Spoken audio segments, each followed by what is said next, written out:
Boss Mom's condo party shock hit me like a lightning bolt the moment she said, "You're not invited."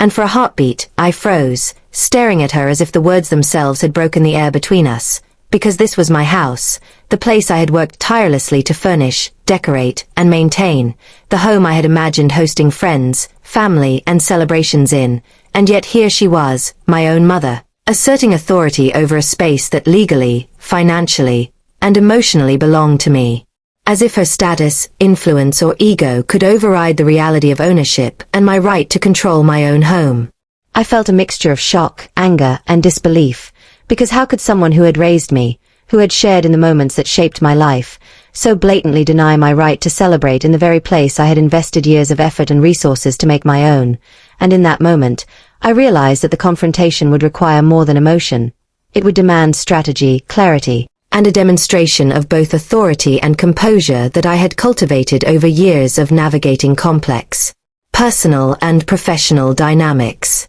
I stood my ground, my voice calm but firm, reminding her that while I respected her, the condo was mine, that invitations were at my discretion, and that no familial bond gave anyone the right to diminish my autonomy, control, or celebration. And I watched as her smirk faltered, replaced with a flicker of surprise, because she had not anticipated a response grounded not in fear or compliance, but in confidence, clarity, and unwavering assertion of boundaries. The guests, sensing the tension, fell silent, and the room became a stage where power, respect, and authority played out in subtle but undeniable ways, as I carefully articulated the importance of mutual respect, the responsibilities inherent in hosting, and the recognition that family dynamics do not override personal rights, and that standing firm does not require hostility, but conviction, presence, and calm decisiveness. Over the next few minutes, my mother attempted to justify her exclusion, citing imagined slights, past disagreements,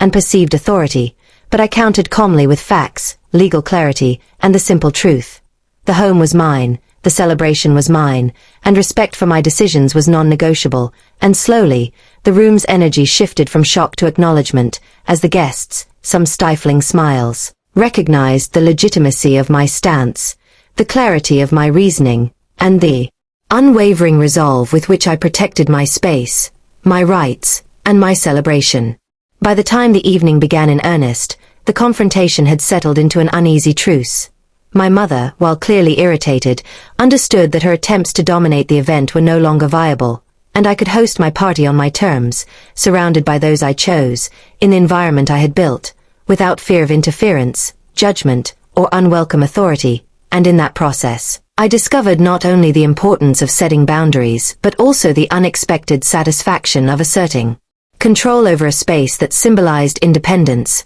achievement, and personal pride, transforming what could have been humiliation into a demonstration of resilience, clarity, and empowerment. Reflecting on the incident later, I understood that the conflict, while uncomfortable, had been an essential lesson in navigating complex family relationships, asserting autonomy without aggression, and demonstrating that respect is earned through recognition of boundaries rather than assumed through proximity, wealth, or familial authority, and that standing firm in one's own space can redefine power dynamics, foster confidence, and teach lessons about self-respect that reverberate far beyond the walls of a single condo, leaving a lasting impression on both family and friends, and solidifying my understanding that ownership is more than legal.